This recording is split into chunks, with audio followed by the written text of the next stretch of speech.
Welcome to Burlap Teachers. Enjoy the video. In this video, I will explain how to make rice vinegar for sushi. This simple recipe creates the perfect tangy and sweet seasoning for your sushi rice.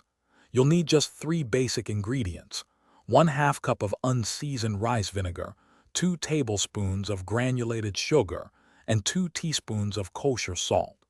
These precise measurements ensure a balanced flavor profile for your homemade sushi. Now let's get cooking. Pour your 1/2 cup of unseasoned rice vinegar into a small saucepan. Add the 2 tablespoons of granulated sugar and 2 teaspoons of kosher salt.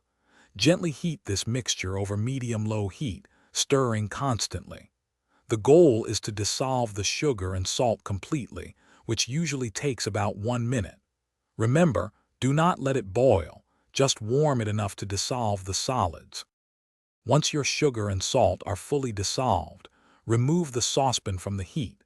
It's crucial to let this seasoned vinegar cool down entirely to room temperature before using it.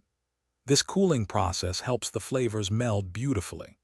After it's cool, transfer it to an airtight container, like a jar or bottle.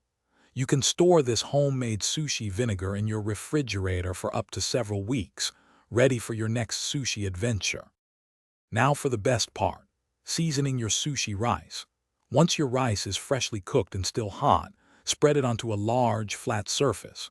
Drizzle about 2/3 of your homemade sushi vinegar over the rice. Using a rice paddle or silicone spatula, gently cut and fold the vinegar into the rice. Fanning the rice simultaneously helps it cool quickly and achieve that perfect glossy texture. This versatile vinegar also works wonderfully in dressings or marinades. Thanks for watching. Consider subscribing if this video helped you.